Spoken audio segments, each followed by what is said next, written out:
Welcome to Getting the Ball Rolling. Today's guest is Cammy and Kenny. Just for coming on, lads. So I'll no mess about, right? Because I've no spoke to anybody about this really. But one person who doesn't count. He knows who he is. Old Firm. How do you think it went, lads? You go first on you. Well, obviously I'm a Rangers side. I thought first half was abysmal.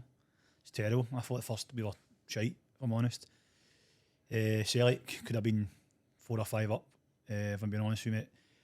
But done well in the second half to bring it back. And see, to be fair, I think we could have gone off the second half. We could have probably won the game. But You had the last chance, did you not? I think a draw is probably fair.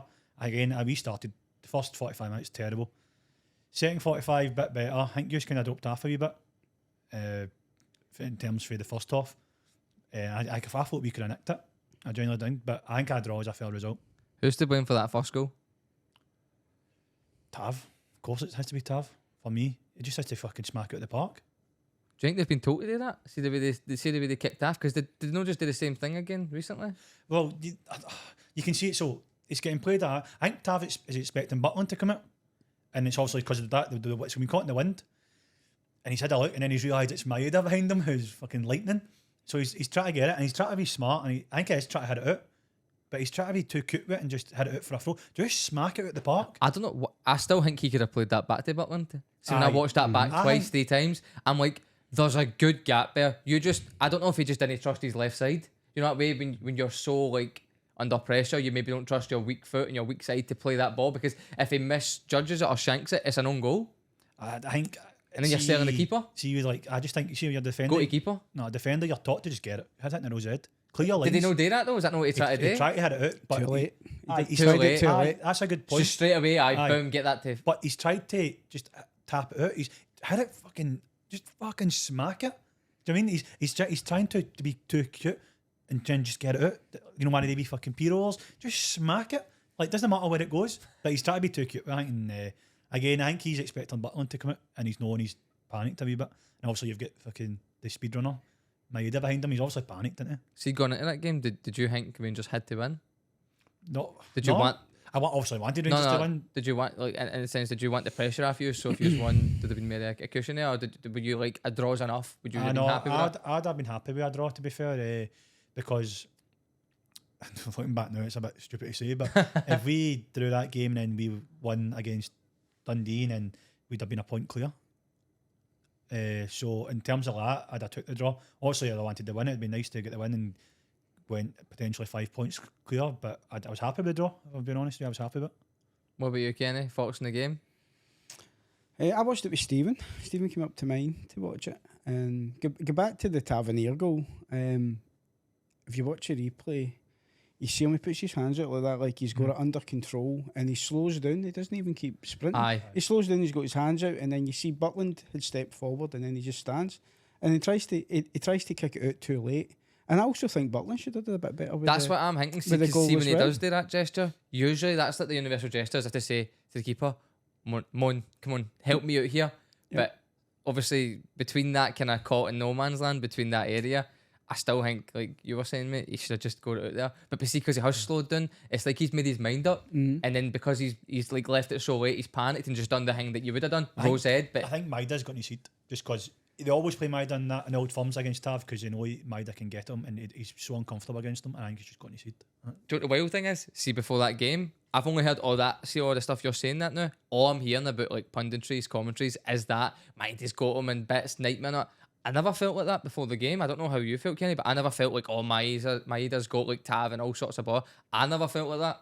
I just felt like he closes down and it's something he's in his game. But I actually feel like Tav's done reasonably all right. Like, I've never like watched Tav in Old Firm and went, oh, he's getting absolutely cut to bits. He's having a shocker here.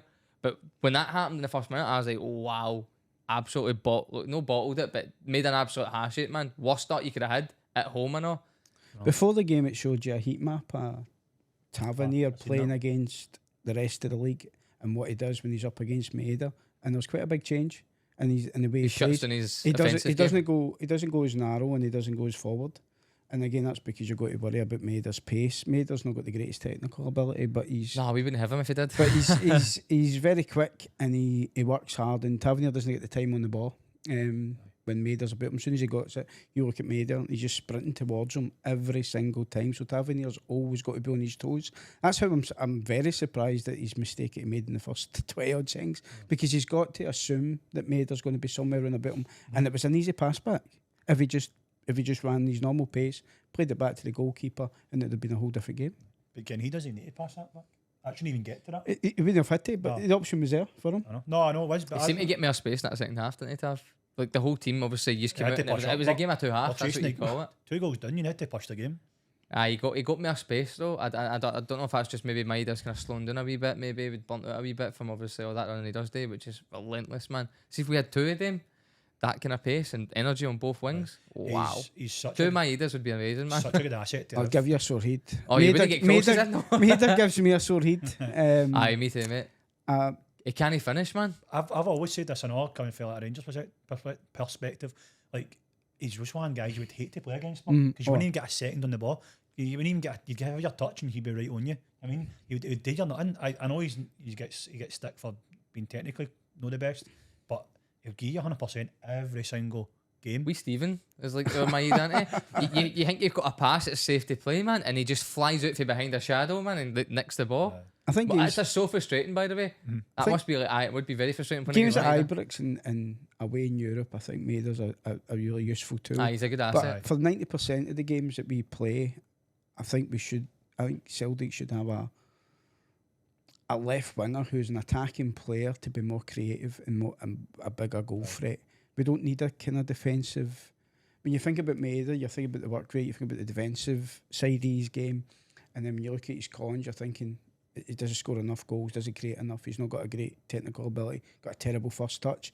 And when we've only playing with the 3 up front, with the 2 wingers and a striker, I think 1 out of 3, the 3 of them have to be goal threats and the 3 of them have to have the technical ability. That's one of the things I was actually going to mention that today. See, one thing I wish Celtic done with Maida is see if we played like a 4-4-2, like the old style, kind of flat style, the amount of impact I think he'd have in the game would be even more, because then you're not relying on him to be the out on that left side. You could have your left striker, somebody that's maybe like a false 9 that could float out there, and they could be the one to pick up the ball for the final crosses, so you're still getting deliveries, because his finishing's not the best and his crossing's not the best, but everything else he gives you is like phenomenal. Like even his pass never even says great.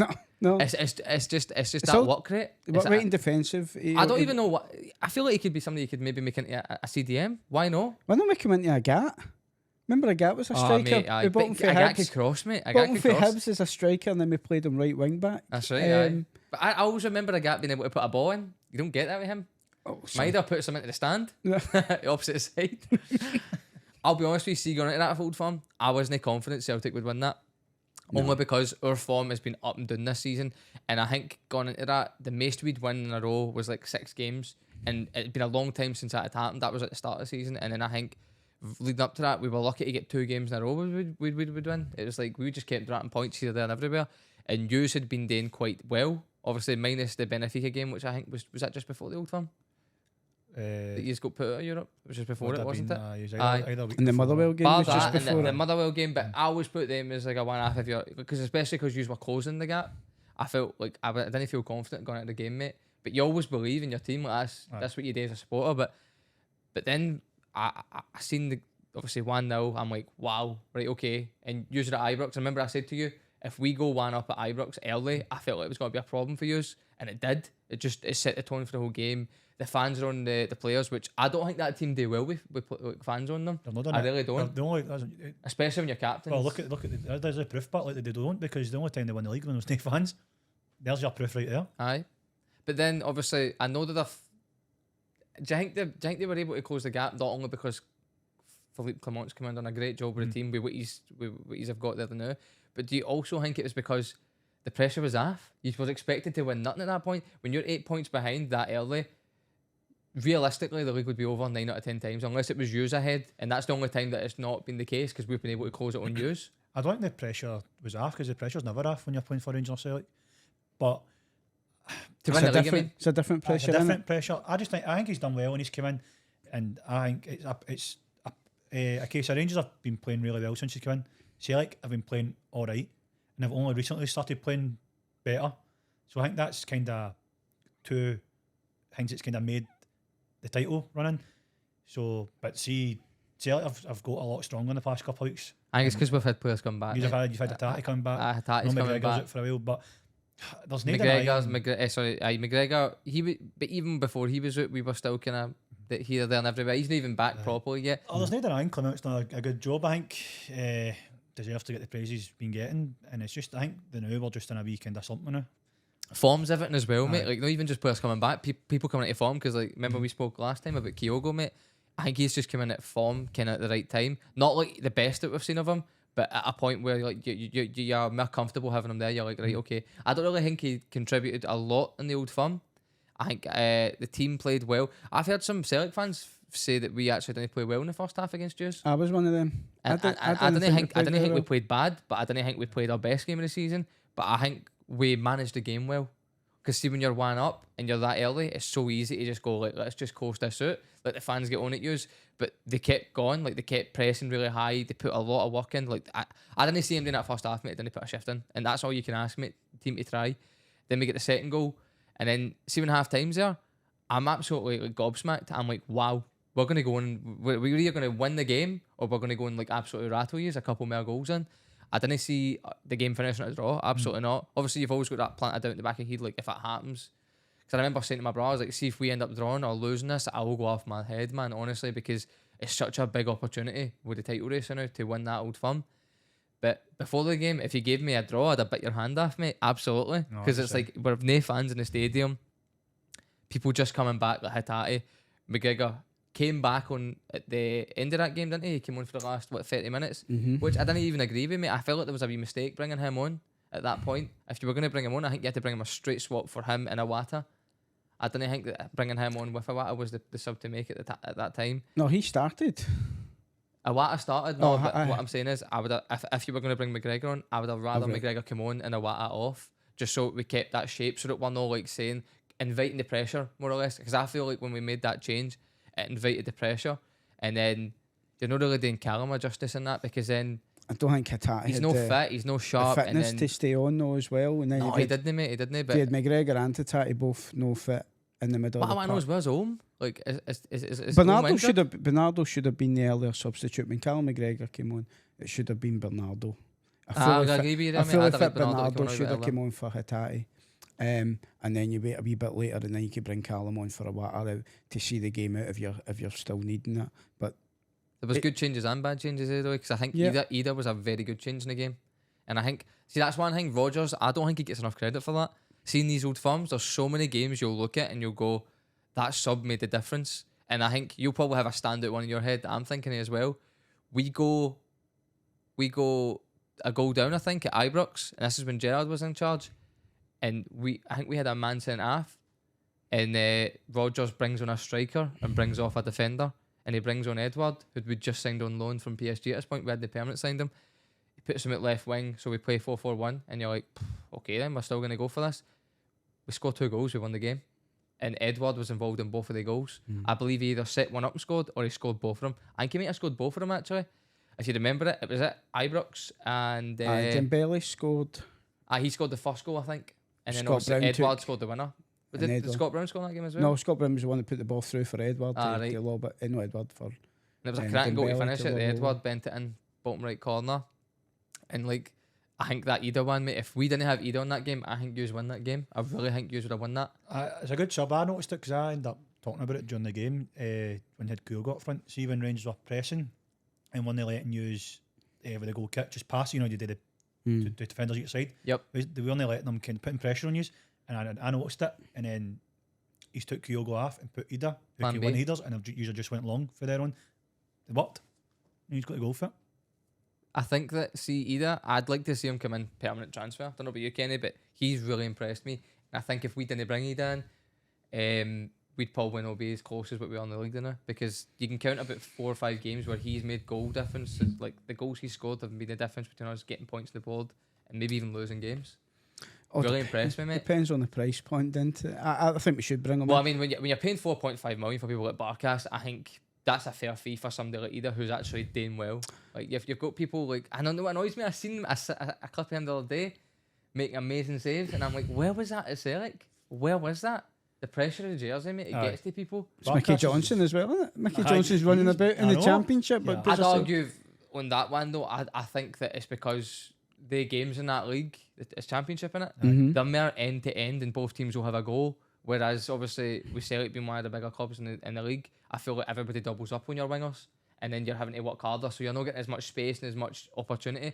I think that style of football down there would suit him. I think we should just like sell him. But at the same time, he's up against defenders who are worth about 8 and 9 million when he's down there, and he's up against defenders that are worth about 200 grand up here. Probably, and probably a confidence part it would play a part in another kind of. He probably fancies chances like 1v1 against them day, but when it's 1v2, and if he loses the ball, he doesn't get the same amount of a stick as he does at Celtic because the media hound you up here, mate. That's the problem. And so does the fans. We put a lot of expectation on our players. Rangers do the same thing. We put a lot of expectation on our players, particularly homegrown players, and we want to see them do well. And for some people, they can handle. I just think Mikey Johnson's a really talented football player, but he's not got the mentality to play for a club like Celtic. I agree with you. Yeah, mentality. I agree with you there. I think he's had enough chances as well, mate. As harsh as it sounds, like he might be part of the deal for Ida to come in. What? He may be part of the deal for Ida. Maybe, aye. I mean, I think he's had more chances than other players that have came through. See, just going back to the old firm though, right? I want your decisions on something, right? Like your opinions on the decisions of the game, right? Do you think that the challenge from Alistair Johnson on A Silva? Do you think that was a penalty? No, I think it was a penalty. Why? Why do you think it's a penalty? I just think there's no denying, right? He gets a toe in the ball, right? I'm no disputing that. That's fair enough. But he's got his leg the same height as Silva's knee, and he's in Silva's. It doesn't. You can't tell me Johnson's taking that ball away from Silva. Silva's still running onto that ball, and he's kicked him in the knee height challenge. I'm not denying it's no soft. I think it is soft. I think it's a penalty. Right. So see, I've got this is my way of phrasing that, right? I'm guessing, Kenny, you agree with me because I heard you kind of say that. I don't think it's a penalty. I'll tell you, right. I'll give you my reason why, lads. Right? Why I don't think it was, right. See if Alistair Johnson had tipped that ball the way he did, right, and then his foot came down and planted, right, which is a natural position to plant your foot in the ground, right, and then he lifted his leg up and caught Silva after, that's a penalty. But see, because it's the same motion of his foot rising to toe the ball that is then contacting the player, for me that's a tackle, because if he slides in and takes the ball and then contacts Silva and Silva goes down, that's not a penalty. So why should that be any different? In fact, if they both went up for a header, right, and Silva's goal side towards our goal, right, so closer to where the ball was going to drop after the header, right, and Alistair Johnson goes up with him, if Alistair Johnson heads that ball directly up, right, and the contact that he makes with Silva after he's headed the ball drops Silva to the ground and Silva drops closer to the ball, is that then a penalty? Because then it's like, at what point is it becoming where you can't even tackle somebody and get the ball in the player? No, and the same motion is what I'm saying. If it's the same, there's two ways to look at it. I respect your decision, but I just think it is. I think Silva's going into that ball and he's potentially scoring a goal there. I think Silva could go into the ball if he wanted to still. I think he's. I won't even argue that. He probably can, but we all know Silva likes to fall. I will argue that, right? And this is what I said to the only other person I spoke to this about. I feel like that part for me is irrelevant, that because Alistair Johnson in the same motion of the tackle has took the ball and then the player, that's allowed. It's only, in my opinion, that if he got to the point where he was endangering an opponent after he's took the ball, then you could go like, look, that's malicious and that's foul play. So for that reason, it's a penalty. But see, because it's just a standard tackle that you would get anywhere on the pitch, I think if that's in the middle of the park, there's no free kick. Are you shouting for a penalty if it's the other way around? Honestly, no, mate. See, if it was gave, I'd be like, we got away with one. I'm being honest with you, Cam. I would genuinely say you would take it, but I don't want to see penalties like that given for any team. It's soft. There's been penalties gave that I've seen Celtic get that I've went, how have we got that? Like, I mean, there's even been goals we've been gave that I've went, how have we been gave that? There was one where Hatate like pinged up off at like the centre of the box to somebody on the right. I don't know if you remember this. He was offside and the goal looked to VAR and VAR said it's on, goal. And I'm like, how have we been gave that?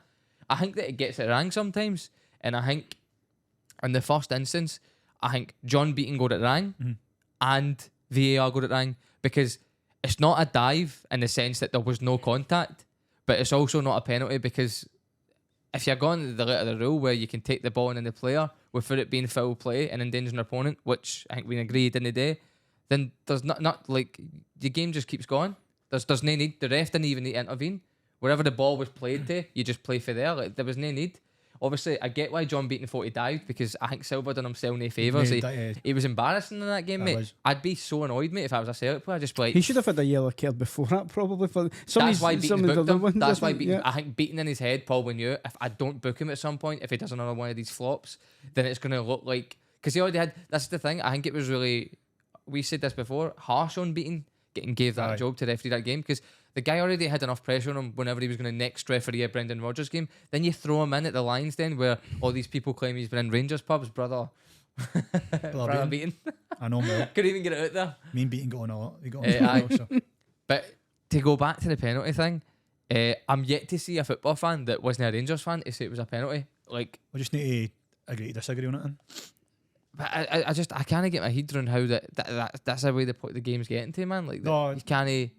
I've seen it's been like that for a while now. Because, like, how many? When was that? Did you watch it back a few times to get an opinion on it, Cammy? Because I've watched it back. I've watched it back about 10 times, 2 different angles, I'd say, altogether.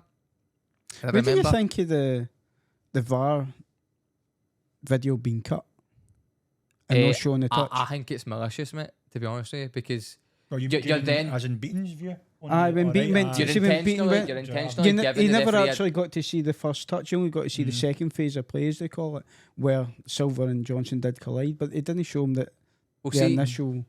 Beaton surely is the referee of the game, right? He gets final say. He should have been saying to VAR. This is why I think the ref should be mic'd up, same as rugby. We should be able to hear these decisions, because see if that's a rugby game or the NFL, they're saying to the crowd, "This is what's happening. We're going to review it." Then they go in and review it, and then you can hear everything they're saying. So why not let Beaton go out there with a mic so we can hear? Is he asking to see the full footage? Is he asking? Because see if he's no, or if he has and they've not shown him it, at that point that's a malicious intent there, because you're intentionally showing them half of what's happened there to influence a decision in the game.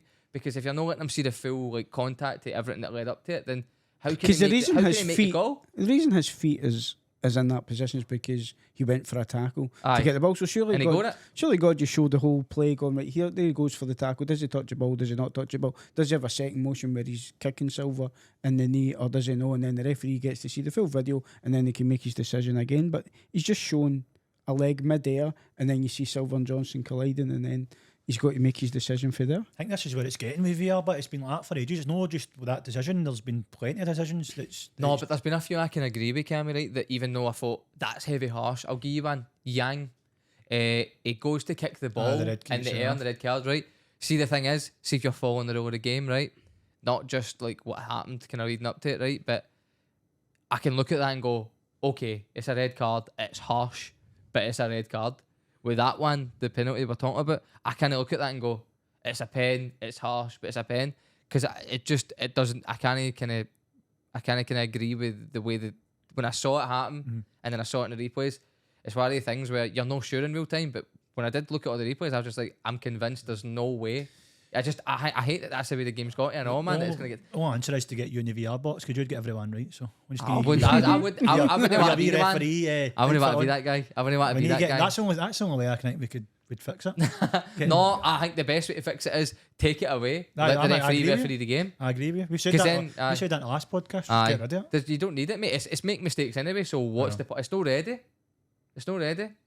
I think if you asked all the clubs to vote on it, I think they'd all agree to get it away, except yous. Because then you're going to get your penalties. I would just rather they would. I'd want more penalty use this season. I'd rather they just put the money in to make a referees full time and get them full training. We spoke about that. That would be a better use of the money. My idea today, right, and I think I don't know if you ended up agreeing with me at the end or not, right? And obviously some people might not fucking agree with this in general, but I said, see, when you've got Celtic and Rangers putting the kind of money they are out and all these duds, see if they could just do something where there was some sort of like investment for all the clubs where it was a percentage, which would mean that they would end up contributing more, like Celtic Rangers. I agree. That would fund the referees, because look at the money Dundee are spending on these players, and they could have been spending that on their pitch. That's another thing you could have all the clubs contribute to. If a club gets promoted, you're automatically having to agree to paying a 5% fee to make sure all stadiums, and then another 5% for all refs, make sure everything's up to a standard where Sky Sports only coming in going, yous are just getting this for your contract for your TV because the league's a joke. And the standard's not going to get taken seriously ever.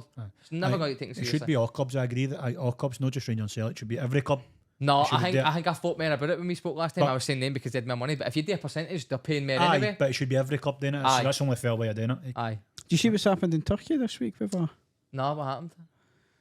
They've made a decision that the VAR representatives are going to be foreign because the clubs, No bias. the Fenerbahce and I think another one, Galatasaray. Cup final.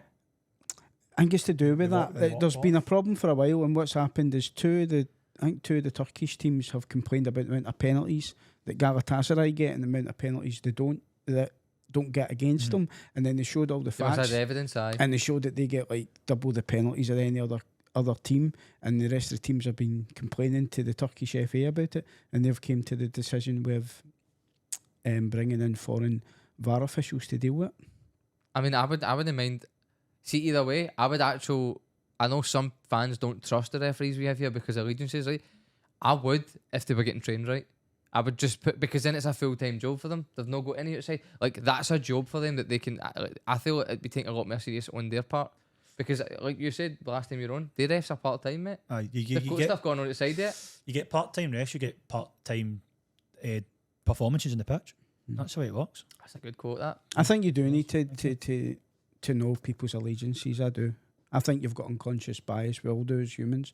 And Do you not think they could ask a refs, though? See if they take a load on, right? Let's say that they took a load on our refs on, right? And they made them full-time. See if they just said, if you tell us who you support, we'll try and make it so that you're kind of pushed away for the game, so that you don't feel like you're influencing them based on do who what you they do support. in do what they do in every But they other don't need to country tell the apart from fans. here. They just tell the board. Like, see the SFA, who are obviously, they back their refs. There's no doubt in that, man. You sneeze on a ref, man, they're like 2-game ban. So I think if they were just to tell the SFA in confidence who they supported, maybe even in a way where like we'd never find out, that'd be good.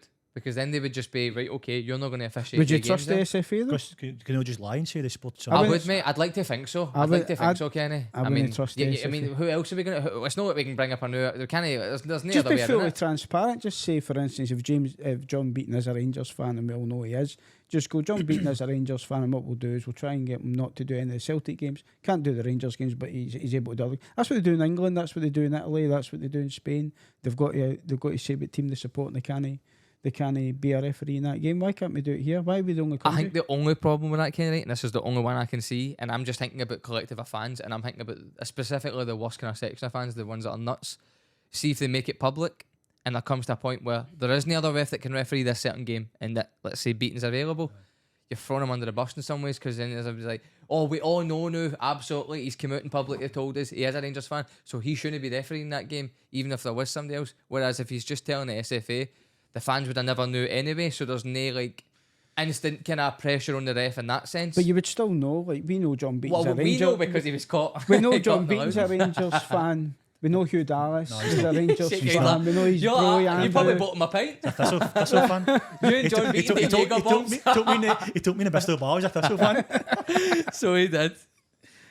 So I've got next topic would be that's another important game, right? Where something was on the line that Rangers have beat Celtic. What's going on, Cammy? Why do you think Rangers cannot beat Celtic in a game that's mattering? Celtic, I don't know. Celtic are a good team, mate. There's no denying it, but I just think I don't actually. Have Well, an not answer for great that. now though. No, I know, but I don't know. You always kind of get that, like Rangers and Celtic have purple patches because under Gerrard there was a wee purple patch where you couldn't beat us. Then when Ange came in, we couldn't beat yous. There was a kind of There was, mate. I think swings there and was roundabouts that way.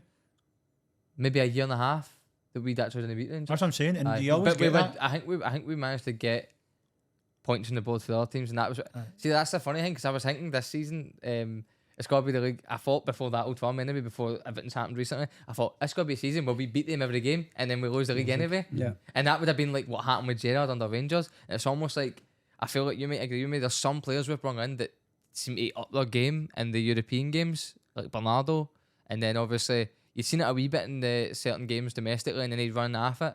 And I feel like you did the same thing under Gerrard. You signed players that were just made up for it for European games, clearly, because he's got to a final, and he was the start of that. And then Gio took care. But I give a big bit of that credit to Steven Gerrard, that run he's got to the final, because he was part of the manager and what for like half of that. We lost the first two group games Did under yous? Gerrard. Aye, but was it not his team?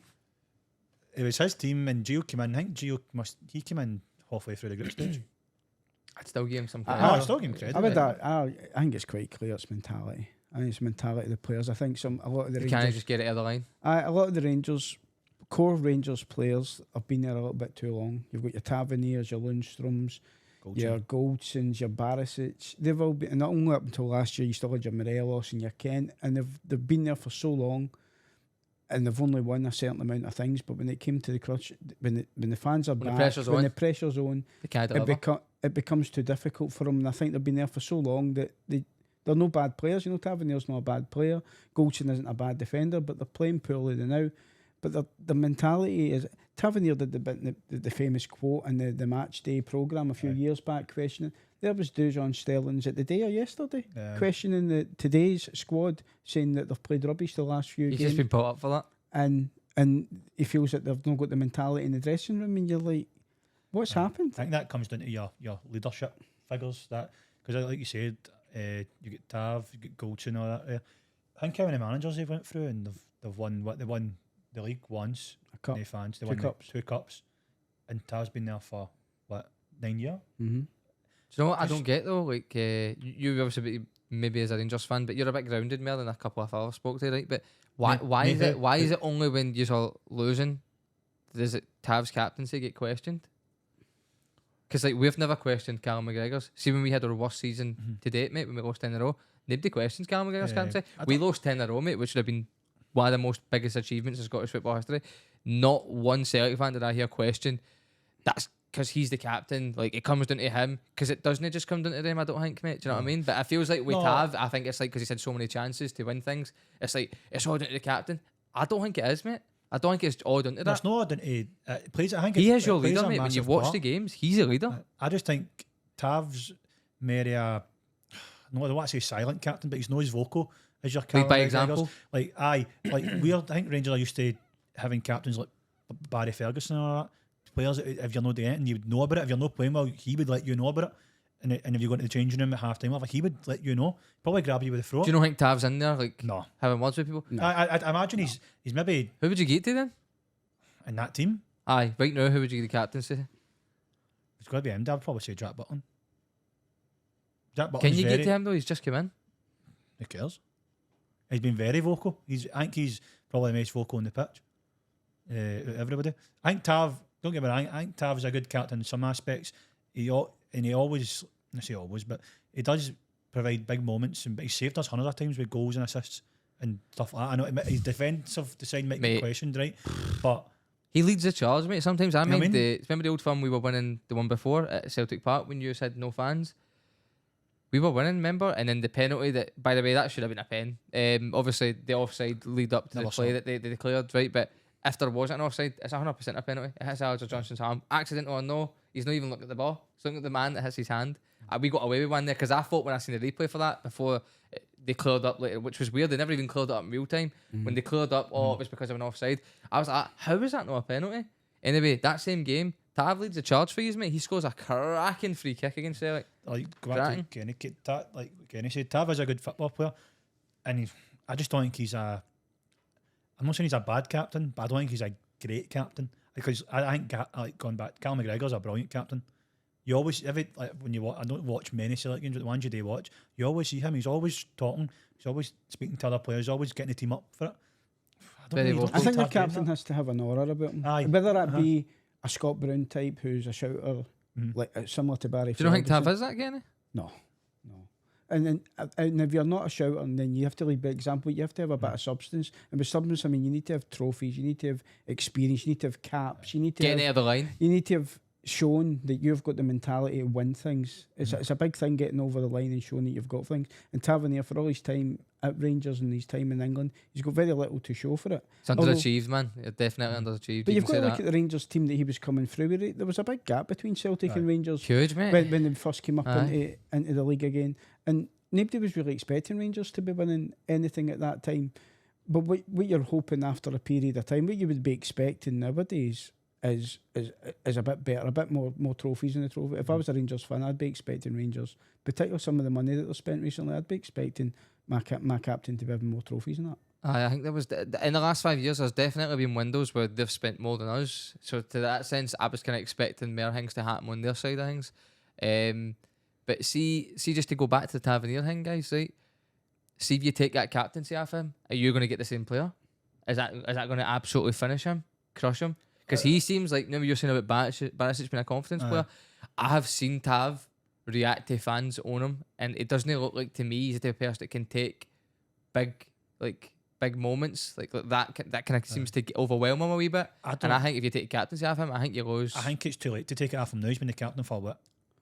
That's the worst reason to give somebody the captain. You either keep it or you sell him. I don't think if you take it off him now, it doesn't make sense. But I think if you gave him the first season ago or the second season, and you kind of just went, this guy's not a captain. I think you take it off him then. You could have gave it to Ryan Jack, Alan McGregor, whoever was in the team, Stephen Davis, right? But I think if you take it off him now, I think that just he'll no stay. If you take it off him now, he's right. You will want to leave. So like, if you were Clement, for example, mate, what would you do with the captaincy? Would you just keep it with Tav? The thing is, that's a problem you've got because there's not many other leaders out there. You said Butland though. Do you think Butland's earned it? Why not? He's better than Tav. He's earned it. Tav's came up for was he not the third division when you signed him? No, championship. No. Seems like he's earned it more than Butland though. Doesn't matter if you've earned it or not. It just matters if you're a good captain. What a good piece of business. If you look at it, if you take away the trophies and stuff, as we can say, but see if you think about the money Rangers played for Tavernier and what they've got. Bargain, man. Yeah, signing of the decade, there's mate. no denying he's been huge for Rangers. There's no denying it. I'm not trying to slate the guy. Right? There's no denying he's Rangers probably best player for the last 4 or 5 seasons consistently. Just captain material. I'm not sure. See, when you were watching the Old Firm, Kenny, I don't know about you, mate, right? But I was watching it. I was on my way to my dad's in my brother's van, so I was watching it on my phone. And I know it's gonna sound fucking stupid, right? But see, when we scored both goals, I feel like there was a bit of enjoyment sucked out of it. For us having no atmosphere, the dead silence was just fucking strange. It was so strange. You can hear a pin drop, and it's just like fucking annoys me so much. I'm so glad that it's not going to be like that again. Is it next season it's going to be changed? You need the fans. Wow, man. Did you feel the same? It just felt fucking weird. Football. I think all the derbies for that has been a bit. It's been missing fans on both sides. I think that game you were talking about earlier on when Edward scored that goal to win 3-2. That was the last time where they had Celtic got the 7,000 at Ibrox and Rangers get the 8. The Brimlin stand, wasn't it? We got. And it's got to be half of that now, but I mean, big jump for what it was. It's 800. But I'm glad it's a step in the right direction. Just hopefully, when it gets to the point where whoever these season tickets were sold to within Rangers Stadium, hopefully they can weed them out to the point where they just say there's even Mary who's not going to be able to go to the game so that they can get the increase of the fans, because you'll never know what was going to happen in that game, Kenny, if we had the stand. See if we had the Brimlin stand in that Old Firm, with 2-0 up, the noise that's been made, that the players can hear on the Rangers side, I'm thinking they've got their fans hounding them. They're having to listen to us party in the stadium. You never know what that second half could have been, man. Do you know what I mean? I'm not saying we would have definitely won the game. Have you watched any of the Edinburgh derbies this year? No, no. See the last one? I think it was at the Tynecastle, and I think it was at Tynecastle, and Hibs get a full stand. I don't know how many thousand it is, but they get a full stand over there, and it was a last minute. I think it was a last minute winner by Lawrence Shanklin. Scored the goal, and see the way the fans acted, and you've got the away fans, and that's football, mate. That is football. It puts the Glasgow derby right down there, because we don't have that same atmosphere in there. That's the one that threw the pie at him and he wasn't it? What a legend. No, I agree. You did it, to be fair, mate. It's a bad day when the Edinburgh derby's getting a better fan experience. It's no ideal, man. Like it just shows you like that is the way football should be played. Like with the fans there, like without the fans, it's nothing. So why it got to that point? We'll not get into that because obviously we know why it got to that point, but at least people are taking steps in the right direction. Why are you smiling? Because we were partying at Ibrox. He's 5-0, 5-1, all the scalpings, man. It was. So, thoughts on the Ross County game? Shock defeat, 3-2. Didn't see it coming. Did not see that coming, to be honest with you. That's only 2 wins in Rangers' last 8 games that I've managed to get. Insane. It's like the wheels are coming off. Ross County deserved to win. They did, bro. I watched the game. Mate, they played really, really well. They deserved all 3 of their goals. Probably should have scored more. I think the boy in the first minute actually had the bar for 3 yards out, and the same boy, I think he missed a sitter towards the There's end of two, the first didn't half. he? Aye, Aye, same there's boy. two. I think for Ross. I think it County was one of deserved the best performances I've seen for any team in the league this year. It just- Hands down. Close to the Kilmarnock one against Celtic, mate, when they were... Yeah. Was it 1-0 down they were against us and they put us out? 2-1. That was a very good performance, but that Ross County one, Oh, for being in the relegation zone, right, where a win can be the difference between what I'm doing at this point in the season, best result, best performance I've seen for any I'll be team in the honest, league this I year. was watching it, obviously played shite in the first half, but managed to go in 1-0 up, own goal. I'm going, right, Job's halfway there. Well, let's- I'm thinking we're going to come out. Make the It's- changes. I was Aye. thinking half time. You've got away with one. What should have been the changes been made, do you think? Sterling. Aye. Well, he ended up coming on, didn't he? But I just think half time in 1-0 up, lucky to come in 1-0 up. Did Barisic start that game, Cammy? Aye. Why is he starting? He's clearly on the way out, right? Shouldn't even be on the bench. Everybody knows Fucking what his head's like, right? Surely there's a youth player that can play that position that would come in and just give you something more than that. Because it's a fresh game. Why not? Should have just started Sterling, like Kenny said. Should have started Sterling there, my opinion. I think it's better. Maybe the midfield worry though, was but what you- happened in Aye, the no, old he firm. is. I don't like clearly the Sterling at left back thing didn't seem like it worked in the old firm, did it? He's better than Bourne have been there, but I know, but I don't think you could. throw a Sterling young can boy impact in the there game in though other as ways, well. I mate. don't think that would be quite. Sterling can impact the game in other ways. If you play him No, in the I know. middle, he gives you all that energy, and then you Ster- can actually play potentially a youth player on the No, left back. Do you have any good left backs in the youth team? Do you know him? Did it make your bench or anything like that? Fraser.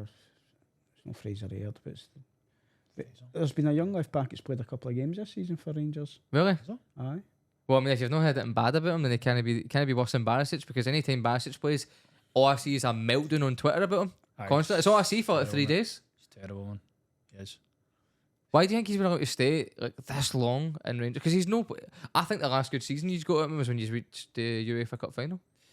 That was the last good season he gave you. I don't know why. Good game he's here or probably there, just- but he's not a probably good just gonna run season. down his contract and just see you later, like Morelos did, like Kent did.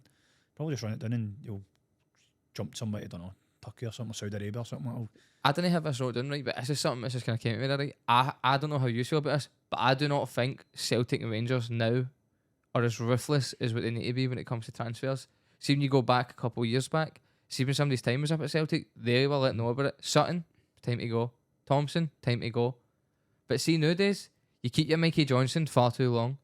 You give all these 5-year contracts to players that aren't even getting in the team properly. You're signing players that are getting potentially sold the next transfer window. Insane. It doesn't add up to me.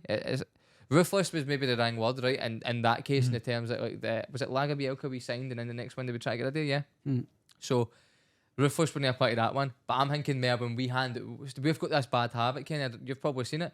We keep handing out 4 or 5 year contracts to players that shouldn't be getting them, and we keep doing it to people that are injury prone and all. And I can't get my head around why we're doing it. You're thinking of McCarthy.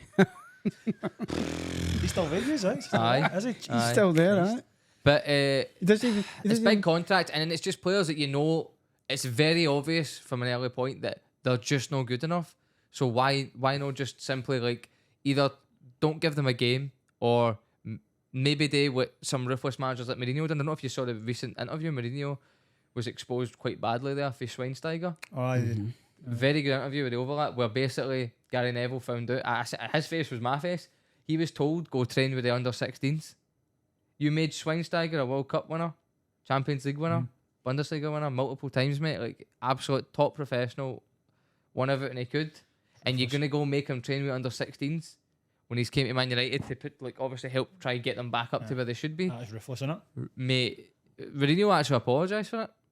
He done an interview when he left Man United at the end of all this to go to like the MLS, and he said it was one of the big mistakes I'd done in my career and all that. Really sorry. That's why I had to let him go, because apparently Man United didn't let him go there to the MLS. There was an actual, I think they could have kept him. I think they still had a year with him, but they let him go because Mourinho said to the club basically we need to let him go after what he done to them. But I don't think that makes it right. I think Mourinho's maybe started to panic when he's obviously realised what he's done and went, oh, if this goes public, it's going to look bad for me. Which, fair play to Schweinsteiger, he's only just spoke about it now. And this was like 8 years ago. That's what happened. And I see that and I go, from a fan's perspective, quite harsh for a player of his standard. But then you've got players that are like the quality that are in our clubs that are nowhere near that, and they're getting treated 10 times better than this guy. I think joke players, mate, like Morelos, who would come back clearly out of shape. See the first time he came back for like the was at the end of the season period, and he was noticed to be pure out of shape. Remember the photos and all that, and then Halliday's made jokes about it, saying if his neck was out here, you knew you're gonna get him. See the first time it happens, you pull him in and you just set the standard. This is Rangers. You can't do that. You can't. We need to be ready to go. We're losing all these league titles to Celtic here. We're a joke. We need to get back in the game. We need to be competing for trophies. And then you give him one warning and that's it. And then he done it like 3 times or something, I believe it was, right? See, at that point, that's when you just tell him, you're not playing for the club again. You're going to go train with the reserves. We'll find you somebody. When somebody comes in with a bid for 35 million, we'll let you go. But instead, what did they do? They let these players run their contract in and just go. They let them take the piss out of the big clubs. That's what they do. No, or they let the players take control of what's happening instead of like putting their foot down. And I feel like the clubs need to be a bit more ruthless. Opinions on that? I agree with you. I think I don't know what your opinion is on this, but I think we should start. Rangers and Celtics do it all the time. We should start signing more for clubs in Scotland.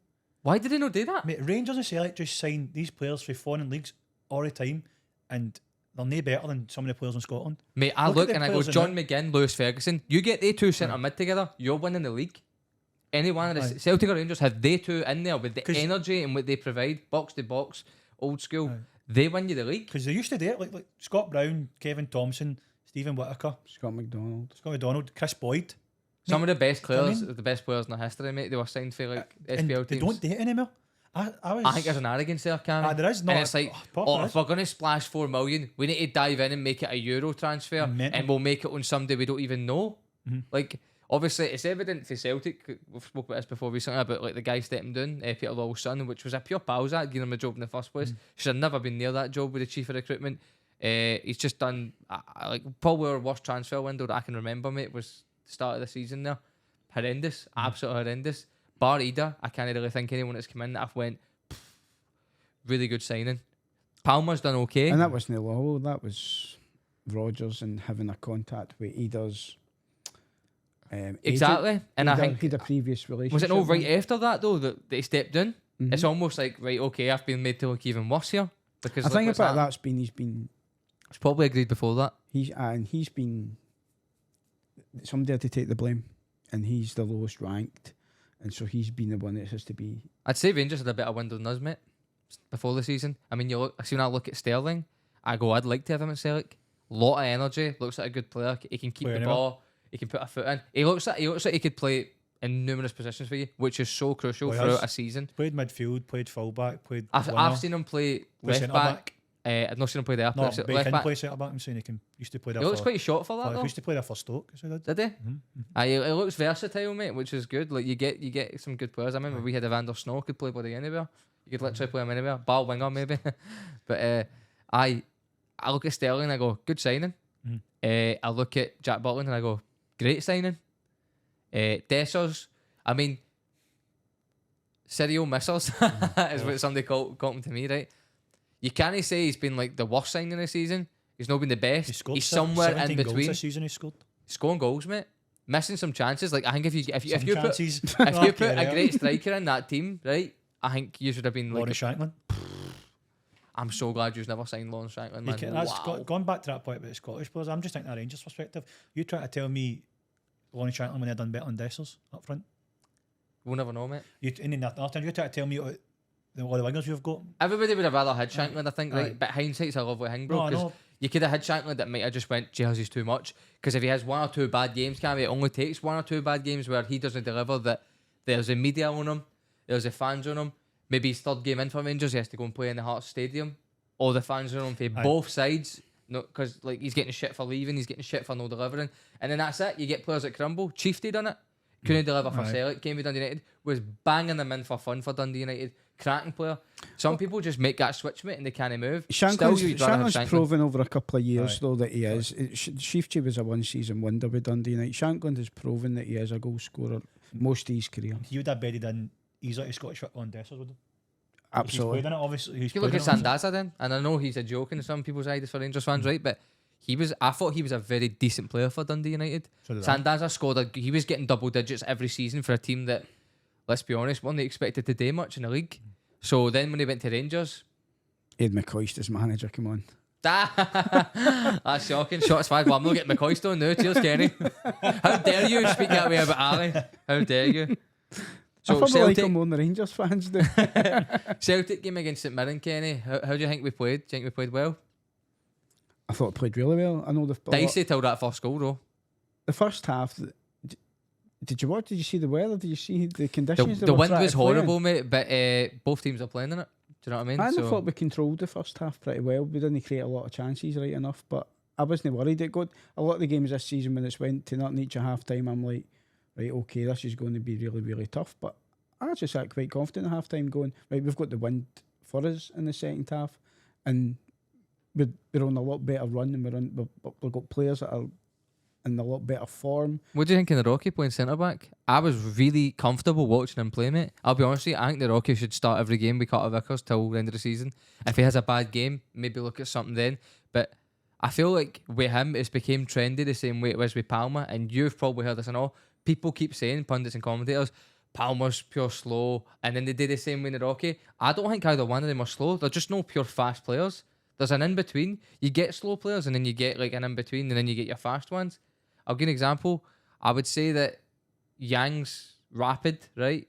And the Palmer's in between. And then a slower player, maybe Scott Brown near the end of his career. Like you'd say that kind of like pace. Like you know when you're looking at Aaron Moy. Lustig was slow in his last 3 seasons for Celtic. Positionally amazing though for a right back to play there like at the point he was, even when you had to play up against Kent, and sometimes managed to actually keep him relatively quiet. But I don't think the Rocky's slow, mate. And see, when I was watching the game, were you at the game for St Mirren or did you watch it? No, just watched it. I watched it. Commentators, mate. So the striker's got the run on the Rocky, right? And the Rocky looks fucking rapid, mate. Flies down, right? Carter Vickers was going to come out to help, but I think he could see the Rocky had it covered, so steps back into cover kind of the middle of the goal, so there's no kind of opportunity to square it. The Rocky beat the striker to the ball who had the break on it, right? And puts out for a throw in. Does everything you're meant to do. And I hear the commentary go, yeah, he looks comfortable and stuff, but it's something to do with along the lines of him being slow or something like that. Do you remember that being said, Ken? And I'm like, what fucking game's he watching? What game's he watching, mate? And the Rocky does not look slow. I don't know why there's a trend to kind of say that he is, but from my perspective, when I see him play, I don't know how you feel, Kenny, but I think he's got a decent pace for a centre-back at his size, and he looked comfortable playing in that game for somebody who's not played a lot of games for Celtic. Yeah, I wouldn't say he was slow either. He's not quick. He's no Starfelt quick. Obviously, he's not Carter Vickers quick, but he's got a decent turn of pace. The only thing I worry about when the Rocky is I don't think he's aggressive and physical enough. A couple of the duels that he goes up for, he gets his timing isn't very good when he's going for the headers, and I think that he looks a big lad, but he doesn't use his size as well as. But we've not. I think part of that's him coming back for these injuries though, because we keep hearing that. We've only got a small portion to go on because he's only played about 9 games or something for Celtic over the whole season. So I think he's only 3 or 4 full games as well, mate. Everything we think about him is only through a small prison, but I've got no problems with his pace. I've got no problem. I like the way he brings the ball. Me too, mate. I think he moves it defense, well. He gives you that extra option, but Scales can't do. Scales holds the ball too long, mate. That's the only thing I can say bad about Scales is he holds the ball so long that he slows down the play. And gets caught under it a few times. And I feel like he's prone to, see, because he's such a huge lad and he's got, I don't know if you've noticed this, mate, he's weird, right? Because he's got like kind of short torso, but pure long gangly legs and arms, right? So see when players like that go in the air, mate, they look like Bambi on ice. They're like all over the place. So see whenever a ball, especially see if it's bounced, I don't know why he does this, but sometimes you'll let the ball bounce, right? And then it'll come down quicker and then awkward, and he'll fly up like he's trying to do some sort of ninja fly kick, and then it just looks like it's either going to give away a penalty or a free kick in a dodgy spot, or it's going to be them through on goal because he's missed it. And he gives me the fear when I see a ball in the air with him. I do get concerned. There's certain ones he can control well, and I think it's only when it's straight at him and he can just like clear and head it that way. But see if it's Eton coming at an angle, diags, or Eton at the sides of him, it doesn't look comfortable to me. When he's got a bit of time to header, he's got trouble. See when he's just. Fuck, I'd look decent with a bit of time for a header. See when he's acting on instinct, he does all right. He does all right, and then but Scales isn't going to take you any further in Europe. The Rocky, it's questionable if he will. We have to see a bit more of him. But do you think Scales should stay though? I'd still like him there as a backup because I think he's earned his place as a Celtic player. I don't think it'd be fair Scales. I think Scales needs to stay. I'd like him as a rotation centre back when you've got injuries or you need to rest somebody. I would He's sell earned him. his place. Would you? I would sell him. I think you need four good centre backs or four centre backs. Who would you keep then? So Carter Vickers is. No, sell him. No, I'm kidding. Don't sell him. Please get him sold, man. Carter Vickers is a definite. Naroki, we still don't know if he can cut it or no, but he's more likely to cut it than Lagerbielke. You sell He's even again. There's Lagerbielke. I don't think he's been given a fair chance, Kenny. I'm really disappointed with the way the club are treating him. Like, to try sell a guy like 4 months after you sign him, when any time I've seen him play, I've not thought once he's had a bad game other than the red card. But he's young and they things happen. I feel like I think you need to give him a good run of games, but it's hard to do that when the league's this tight and we're not playing well. The only thing we can take is that the manager and the coaching staff see him every day in training, and you've got to assume maybe he's getting burnt. What they're seeing in training is mediocre at best, and they've already made the decision he's not going to. Unless he said something. And if we can sell them now before he's found out, we maybe get our money back if we're lucky. There must be something there. Maybe an attitude thing. We don't see. The only reason I say sell Scales is because I think you need to keep Welsh because he's Scottish and you need that homegrown quota for Europe. And I like Welsh. And done well against Rangers we and need the to two keep old one firms of him or previous. Scales, and Scales doesn't meet that merit, and there's not a great deal between them, I don't think, as defenders. So I keep the Scottish lad just to help with the homegrown. And Scales, unfortunately, because he's not any better than the Rocky Mize, he has to make way, and perhaps even a new centre back coming in. Jeez, man, what a joke. the centre backs, it's like one of the turnstiles you see at the subway, innit? They're just going to be rotating, man. The New York ones where they just go like that. That's all centre backs. Alright, so I want to get your thoughts on something actually, Cammy. So see. Hope it's not the Celtic centre backs because I could not care less. No, so it's no, mate. It's no. Don't worry. the fact that you have only won 2 games in the last 8, do you think that the league's over in your eyes, or do you think you can kick on and come back for this, or is there no way back? Mate, it's never over. Still 3 points in it. I know you get the superior goal difference. We're still to play you at Celtic Park. Mathematically, obviously, there's still there to play. I just mean your opinion on it. I mean, it's been done before. We've done it in Helicopter Sunday, didn't we? So you believe that team will win the league? I'm not saying that I think there's a chance. What percentage would you say? Oh, I think Celtics are the favourites now, but I'd give Rangers a bit 40% chance. What if you lose that next game? If you lose that next game, is that it? Probably. I just think... Mate, what is it, 5 games left, lads? 5 games, nothing's impossible. One at Celtic Park. Obviously, you're the favourites, you're in the driving seat. No denying that, but it's not done. It's happened before. It has happened before. So I don't. For 1 second, me on our point of view, I don't think the league's over. You just still got to go to Rugby Park. The funny thing is, Kyle was saying to me a lot recently, like several times, right? Sorry, I meant to say Div Mahan. He was saying to me several times that he felt, this was about a month ago, both teams would still drop plenty of points. Aye. He didn't see either team going on a run. He said both these teams are shite. They're no complete. Neither one of them went on a great run yet. Neither one of them are at full strength. Neither one of them are playing their best football. And he felt like, and the thing is, since he said that, both teams have dropped points. I think usually the tougher away games. Aye, but we've only got 2 away games. I know that, but you still need to go. And when we think about why the home games we have is against Jews, where it's a potential 6-point swing, that's the way I always think it anyway, we're Old Firm. And it's no fans for yous. I know. Yeah. I'll either go 1 or 2 ways, eh? I think if the Kilmarnock game was the first game that Celtic... I'm dreading that one. See if Celtic were playing Kilmarnock the first game of the split rather than the last... Is it the last game? Or the second last game? We play Kilmarnock. It's the second last game. I'd be a bit more worried, but by the time we get to Kilmarnock, the league can possibly be over. If Celtic beat Rangers at Parkhead, if we keep the points as it is, Celtic will be 6 points ahead with a better goal difference, more likely, and then with just 2 games left. The Kilmarnock game could be not important anymore. How good would it have been if they put the Old Firm in the last game of the season? They should do that, mate. They should do that, but you know why they won't, mate? Because they know after it the amount of trouble it would be caused is ridiculous. How good would that be, but? I hate that the City just can't be trusted, mate, to just have Old Firms, man. Like, see whenever somebody wins the league, man, it's just pure carnage, isn't it, mate? There's the amount of idiots. See, the thing is, you'd like to think it's a small percentage. It's no, mate. See, I remember when I was working in Mogley when Celtic won the league last year, it was like the day of the last league game or something like that, mate. The tune was carnage, mate. Carnage, man. I remember I didn't have to work that day in the tune, but I went in the day of the tune that used title celebrating. It was just exactly so bad, mate. I was so there. bad, I was man. in And, George Square. and the thing is, that's both sides, and it's like, for me, mate, it didn't seem like a small percentage, man. It just seemed like people were out for like problems, man. And I'm like, it's a pure brass neck, mate. It's a brass neck, man. Honestly, it is. A lot of idiots. I just wish that all the idiots would go meet up each other, man, and go cause all the trouble away for the people that are trying to do their job and all that, mate. Do you know what I mean? People they go into places where people work, mate, and they cause all this bother on. You're like, it's a game of football, man, right? Like, obviously, you can love your team and back them, mate, but see you being an idiot of tune, that's you. That's not for the team's game. That's all about you. There's nothing.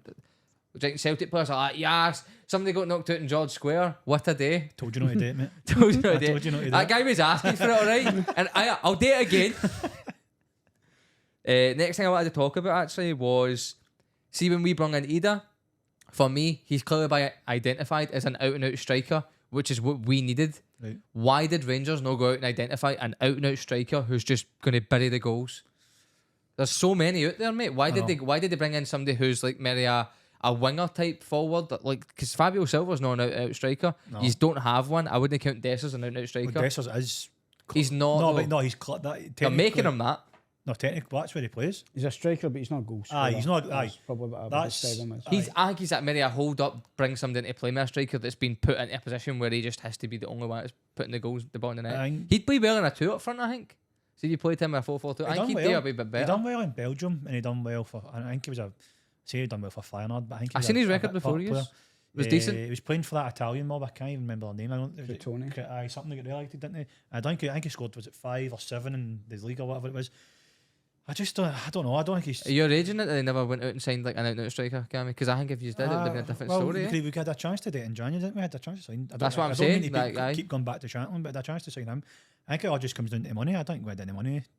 But after we bought the players in the summer anyway, we were hoping that was going to work out. Look at Sam Lammers now.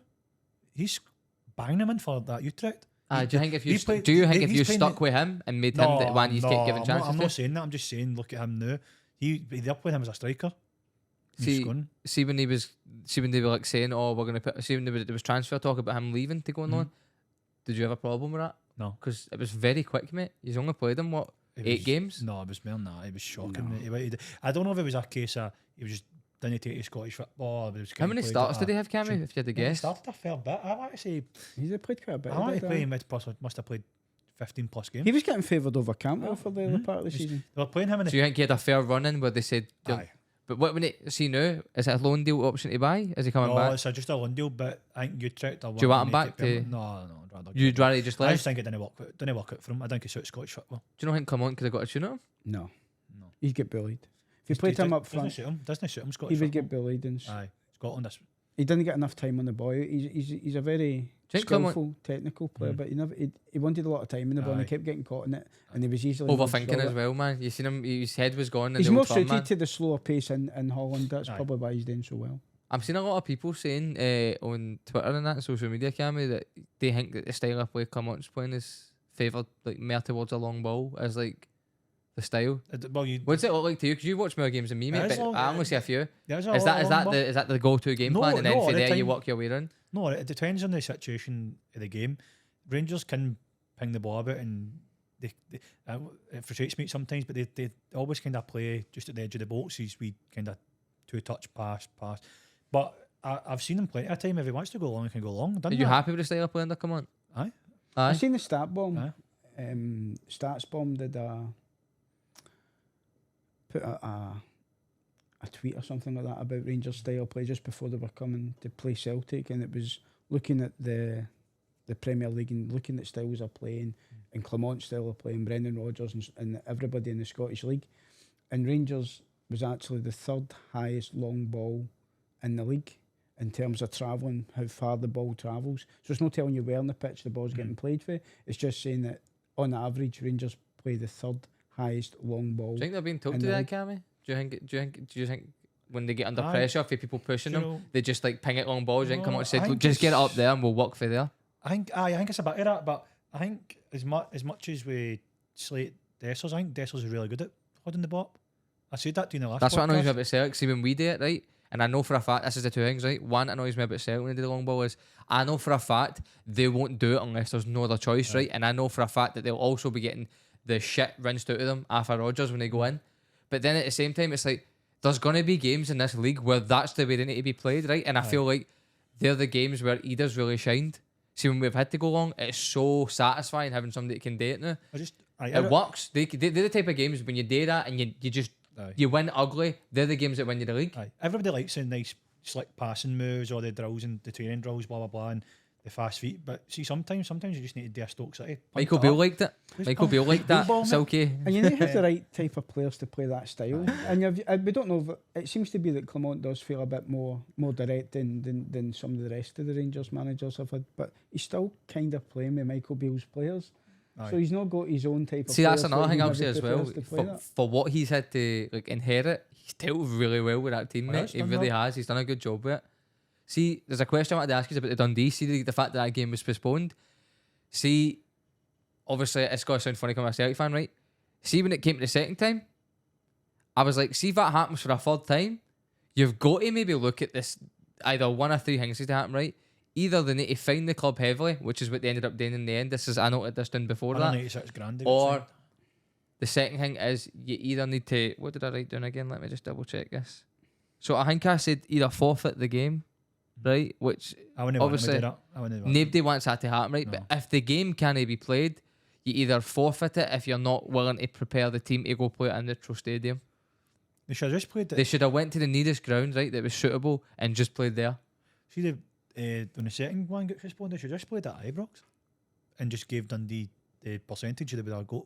Do you think do you think the outcome was fair then, that they just got fined? It's not for me to say, mate, but I just think calling a game off twice is mental. Shambles, mate. It's so embarrassing, mate. Top flight pitch, top flight club. I think it's embarrassing for the league. And just the way they went about it, I know that there was like a lot of, we don't say last minute, but I think like going from Glasgow to Dundee, it's no a fudge on it, but it's no shot. You know what I mean? You're talking about. Aye, mate, I've seen a few things. I seen a guy and his son had travelled twice, mate, and it was like a good trek for them. I mean, I giggled a wee bit because obviously it's funny, but mate, it's funny. But then at the same time, I was like, that is a bit shocking, mate, because then that wee guys had to deal with one of the worst experiences of football you can have, which is when you go to a game and it's been called off. I've never went to a high level game where it's happened, but I've been to like lower level games, and even them, you're so disappointed because it's all you've thought about. You're building up, you're looking forward to it, especially with the amount of pressure that's on that game for yous after no winning at home against Celtic. It's like you needed to get that game played ASAP to win, get points to the board. But then the longer it goes on, the more pressure it's on the club. The fans then get more rowdy because obviously I'd say about, I guess, 80-90% of the fans that done that travel would have done the previous two trips, and they would have been probably pissed off just getting there. No, maybe just at yours, but in general. So then the minute that game starts going the way it's gone, they'll just own them. They're fucking relentless, by the way. I seen yous going out to clap at them in the end, and oh my god, yous gave them fucking dogs abuse, man. Absolutely. It's the same with the Old Firm. Same treatment, man. No, not the Old Firm. The first off, you mean? Aye. Alright. I'm surprised you came out and gave a good second half performance after the way the fans were. See, I thought you were going to crumble. When I seen the fans like that, I was like, oh shit. Especially Tav, because he's already come out publicly and said in a programme, when it gets to the tail end of the season, we tend to, he didn't say bottle it, mate, I'm paraphrasing, but he did say the pressure gets to us, and when you've got your captain saying that, that's not a good sign, mate. Do you know what I mean? Because then you know, he could go see a sports fucking psychologist or therapist, he'll still have that. That's who he is as a player. Like, he'll have the kind of mentality points where he'll doubt himself. But I'm not judging him as a player, obviously. Excellent player. It's easier to chase than it is to lead. And I think that if you just look at that last derby game, I think it tells you everything you need to know about Rangers. They didn't start playing until they were 2-0 down at half time. They had a chance to win that game at home with all the fans to go 5 points clear and have one hand on the trophy. I feel like they've done that in Europe a bit, and they didn't turn up. They didn't turn up for the first half because all the pressure was really on Rangers at that particular point. The only time they started playing was when they had nothing else to play for. So they went and they got their 2 goals. They had the momentum. They were playing better than Celtic. And who scores the next goal? Celtic. Again, because once they get it to even, once they get it to 2 each, it's different. It's a different mentality. It's a different pressure. And once it got to 2 each, but even with that momentum change, even with playing a lot better than Celtic in the second half, it's Celtic are going to get the third goal, no Rangers. Rangers didn't take the lead at all in that game. Weird, isn't it? That is the way that they're kind of built, Cammy. I know. Did you not feel like, see, when you had your... Obviously, I didn't watch every game you played when you had the 2 decent runs in the Europa League, but I'm sure when I tuned into some of the games, mate, there was times where you would go a goal down and then you would just come alive and you would either go on to like win the game or get maybe a point for it, like the European. Like I remember seeing a few games, mate. I think Dortmund went ahead against you, and you came back and thrashed them like 4-2. Did you know? They went 1-0 Yeah, up it or was something. 4-2, And I was like, what's going on here? It's like he's just came alive. Europe City does it a lot better because it's open. It's a lot more open. That's what I said to you the last time. Like, you play against the majority of teams in Scotland and they've got 11 men behind the ball for 90 minutes. Stinking in it, man. And then you play against, like you say, but you do what you you play against teams like Dortmund. They're not going to. They're like, right. They're not sitting. They're wanting to play their football. Do you not think Rangers changed their tactics when they play? Do you not think Rangers should play against Celtic the same way as they do when they play in Europe? When I think they're too scared to, Kenny. And I don't mean that in a like cheeky way. I watch a lot of Rangers, and when they play in Europe, they play a more compact, defensive, counter-attacking type a game, and they get results for it. And that's why Rangers' European results over the last period have been far superior to Celtic's. But when they come to play Celtic, it's as if, I don't know if they feel the pressure of the fans or they want to see that they can go toe-to-toe with Celtic. They go toe-to-toe with Celtic. The two of them go, let's see who scores the goals. Right. But I'm more worried if I thought Rangers were going to come out and play as if they were playing Dortmund, or if they thought they were playing Frankfurt or whoever, and they sat back and they played with that kind of counter-attacking structure that they do in Europe, I would think they would have far more success against us if they did that way. But every time we play Rangers, again, I don't know if it's ego, if it's a pressure for the fans. They try and take us toe-to-toe, and I'm always happy when they do that, to be fair. I agree with what you said there, Kenny. Same, Kenny. But I think you're right. I think the fans would allow that. Fans wouldn't allow it, man. But nah. Because there's losing, right? So see if you play like that, Kenny. I think if they play like that and they lose, the fans would just never be able to forgive some of the players in the team, because it's like you're giving up the most fundamental fucking core of the game, which is play to win always. And if they don't do that, then you're not giving the fans what they pay their money for. Fans only paying to come watch you go compact with your rival there. Do you know what I mean? Fans will forgive you if you win, though. If you win trophies and if you win cups, and if you look at Rangers over the last bit, they've not won as much as they should. So fans have got to take that into account. And again, might be. I don't think they would, Kenny, though, because obviously that's just a what if possibility, and I think that if they could get a guarantee, then that'd be fine. But I just feel like you'd probably know better than me. If that happens and you lose, fucking hell, there'll be hell, man. There's a lot of fans who sit and think about it like we're talking about it now, but there's on both sides. There's a lot of fans that just don't accept that.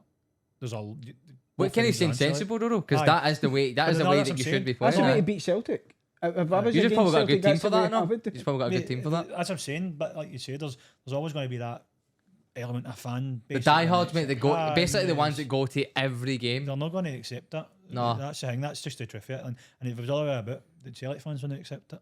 No, mate, we wouldn't. We wouldn't, because protest again. See, the thing is, this is the difference, and I think maybe you'll kind of think it this way or not, Kenny.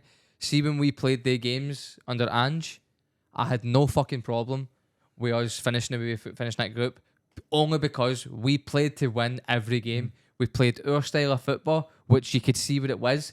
It worked. It was well. We just didn't have the right kind of bottle to kind of see some of the games out defensively. Collectively, a couple of wee mistakes were made by individuals, and I think if we had more experience in the Champions League with the same group of players, we Ange a second time, and we would have had a lot of success, because there was games where we could have got something against that Real Madrid team. I strongly believe that. First half, we were a better team. Somehow we go in 1-0 down, because Modric comes up with a bit of magic. And then we went on to lose the game 3-1, I think, in the end, or something like that, or 3-0. 3-0. And I'm like, I'm disappointed we lost, but I'm so proud of how the team played. Ange just went out and said, we're going to go at them. We're going to play yous the way we play St Mirren. We're going to play St Mirren the way we play Real Madrid. There was no, for Ange, there was just no difference. You can respect that, but it was just our style of play is going to win us games. And like, I think you've seen how it took a bit of time in the league for it to work. And then eventually, when the team got confident at that standard of playing that kind of football, they adjusted and it worked. And I think the same would have happened with that second spell in the Champions League, which is why I was devastated when he left, Kenny, because the biggest reason why, it wasn't because I was happy for Ange getting to get a big job. He deserves it. Excellent manager. And he should be in the best, like one of the best leagues in the world. But it's just that what if, of never knowing what that team he could have been able to do in a second run, where they would have shown what they'd done in the league, the time to adjust at that level of football with that style of playing, giving him another window as well. I don't think it would have been successful. I think you've got to have the better players to be able to play like that than Celtic would have been able to attract. We wouldn't have been spending the money to be able to get the better players and go toe-to-toe with 30, 40 million pound players in the Champions League that we do. We can do that in the league because we've got the superior players, the superior budget, and we can blow teams off the park within the first 60 minutes before we get knackered, which happened under Ange quite a few times.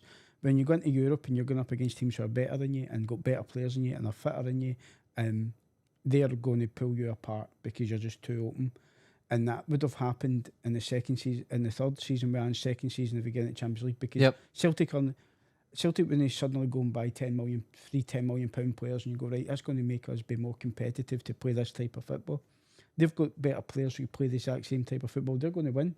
They're going to beat us. And it's because we won't spend that money. We need to. We did spend quite a good bit though that January. See January. See the summer window when Brendan came in. Do you know what we spent roughly? 20. I think if you gave Ange 20 million, but Kenny, I think we would have got more than 4 points. But with we spent that that over 10 players League. though. We spent that over 10 players. I don't think we needed 10 though. No, neither did I. I didn't think we needed 10. You're bringing in 4 centre backs and you're playing one of them. There's no sense in it. Again, obviously the recruitment's cost is dearly there, but I don't think Ange would have stood for that. I don't feel like it would have. I feel like the investment, Ange would have maybe came up and said to them, this is what I need, and it might have been different from maybe what Brendan had said. Because obviously Brendan got in at a good time, I think, right before the friendlies and stuff like that, didn't he, before the league started. He'd have obviously identified somewhat what we were looking for, and then they would have went and came up with a short list of players for the positions. But he would have also been told he had a certain budget, and I don't believe for a minute he's been told you're getting 20 million to spend and you can spend it on the You don't think Ange would have got 20 million, you're saying?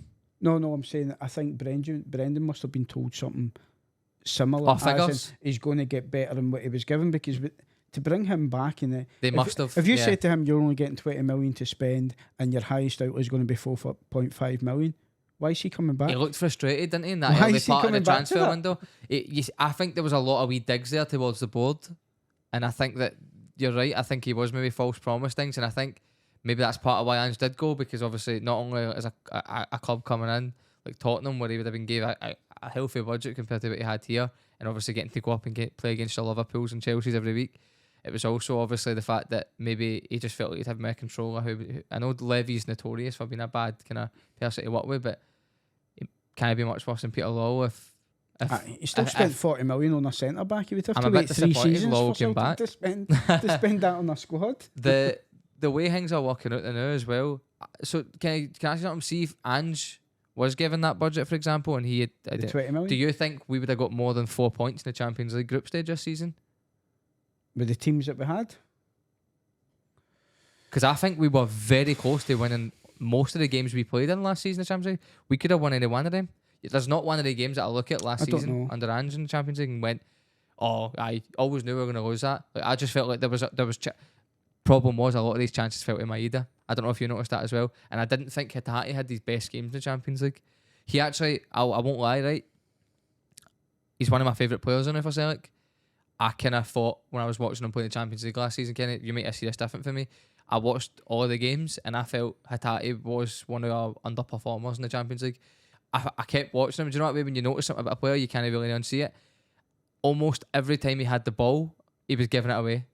And most of them were leading to goals. And I was like, my missus must have heard me shouting like mad. So I was like, yeah, fucking half every time. Because every time I seen him starting, going into the Champions League games, I wasn't too confident about how our midfield were going to perform. But still in the games, we ended up getting chances and we could have been like, I think we could have been 2-0 up in that Real Madrid game within 15 minutes, but both chances fell, flashing across goal. Maeda misses the ball, or he shanks it wide. Open goal near enough. Even if we went 2-0 up, I'd probably still think Madrid would bring it back, to be fair. They're just too good a team. And the reason that I think Hatate did look poor in the Champions League last year is he was up against really world-class midfielders when about. We had Modric and Camavinga, and then the Red Bull boys who were all fit and physical and just ran past them. And Hatate's got a lot of qualities. He didn't even look confident though, Kenny. He's no. Do you think that's his age? Do you think that's an age thing where he was just maybe a bit overwhelmed? First time in the Champions League, you know. But then if you're looking at experience, Joe Hart is probably the most experienced in our squad last year, and I thought he was the worst player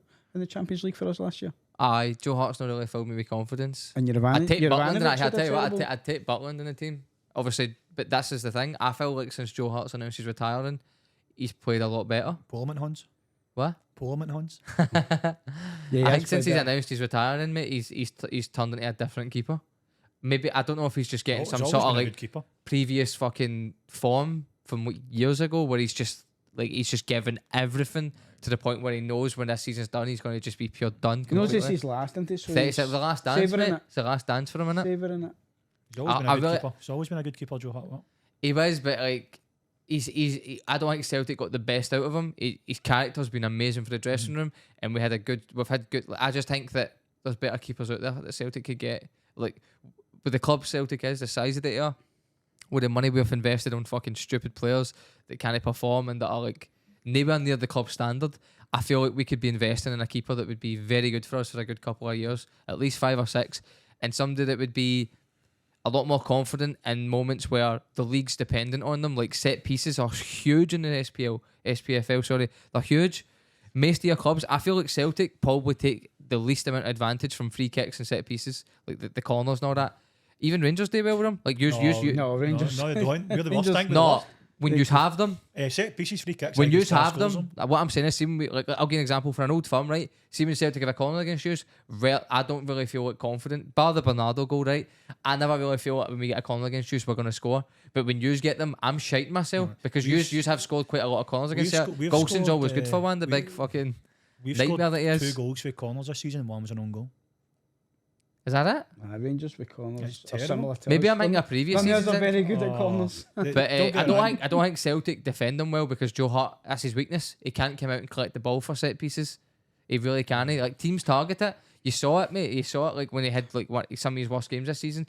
You'd go into the game after it, man, and everybody, because it was being made a big thing on like all over the place, you could tell the clubs have been told, get it on the keeper. Just get it on him. And but again, since January, that's changed. Aye, He's he been has, far he more has. He's coming out far more I've Very ever good. seen him. he's been, he's turned a leaf. It's like he's got a point to prove. I think he's a brilliant keeper. He's so bad with the ball at his feet, putting it. Like, I don't think he's very good with the ball. He's not the best, but he's not the worst. I think he's off. Every time he gets the ball, I don't like him with the ball. fucking attack him, like get right at him.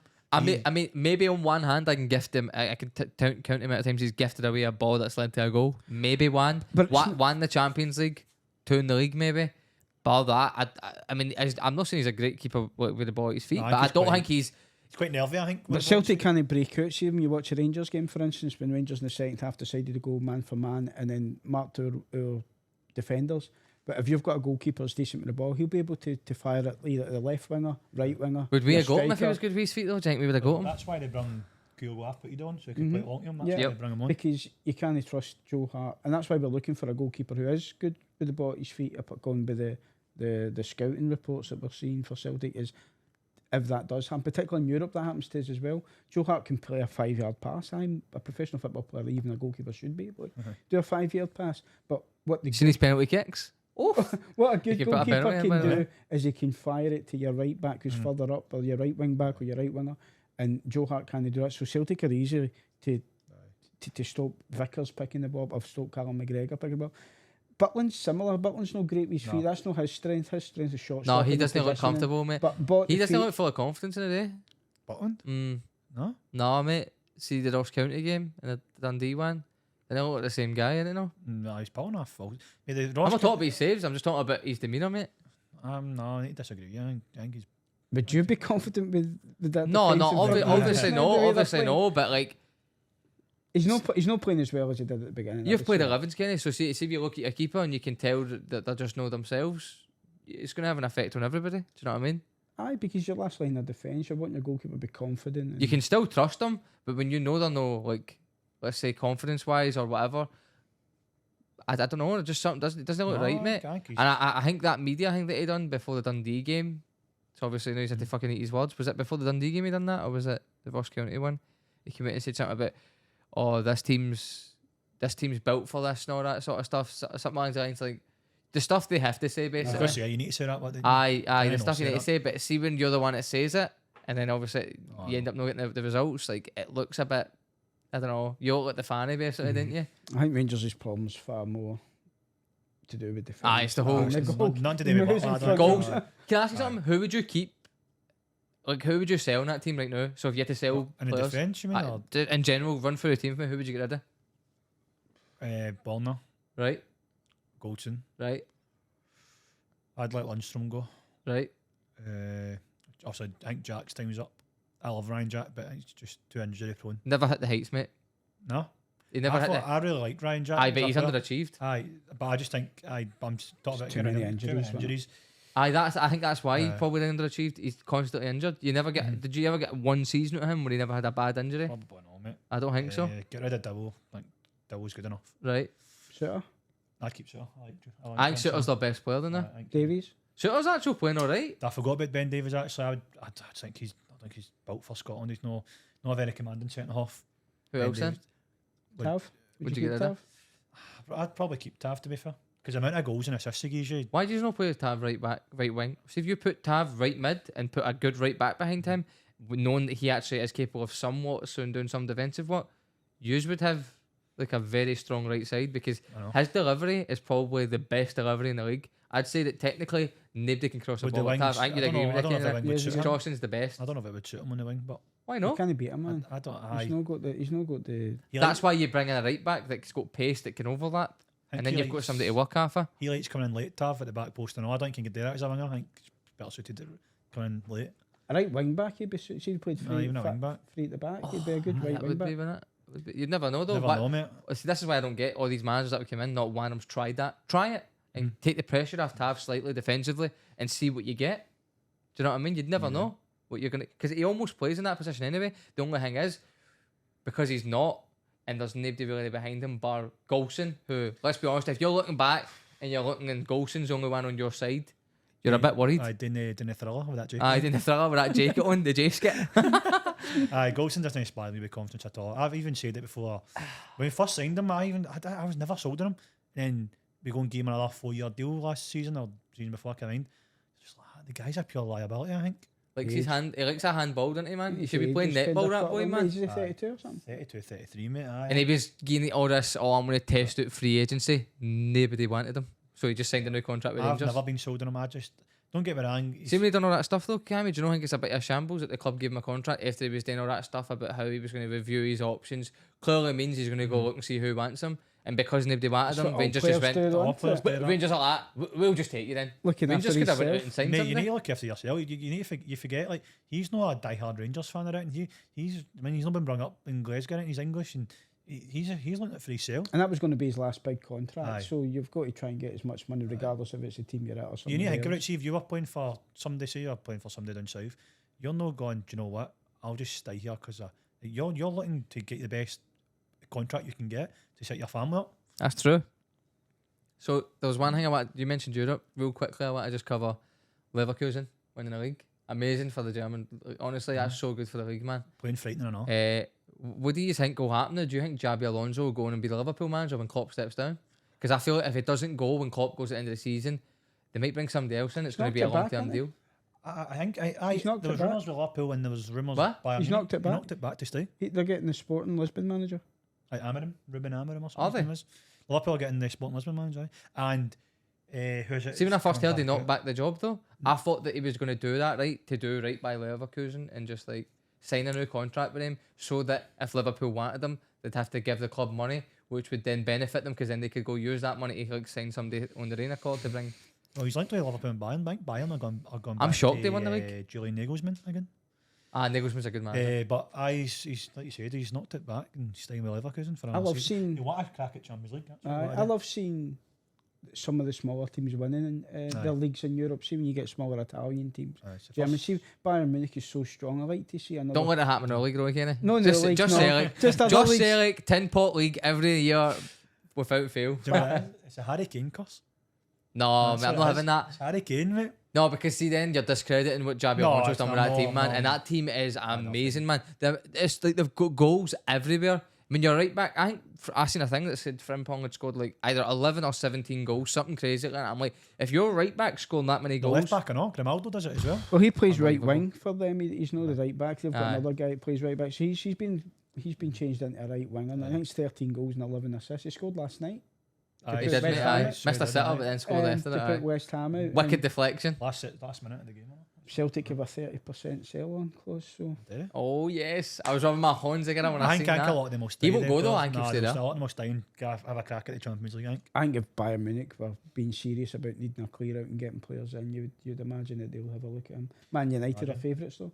Oh, see, that's the thing. I need to wrap it up now, right? But see, I want to get you on again, Kenny, and we'll get a chat about. You've got some good stories I've heard of your brother, and we'll need to get a wee wrap up of the Premier League because a lot's happened with that recently. We'll need to kind of cover. No problem. So that's the end of the podcast. So thanks for tuning in. Tune in next time for getting the ball rolling. Thank you.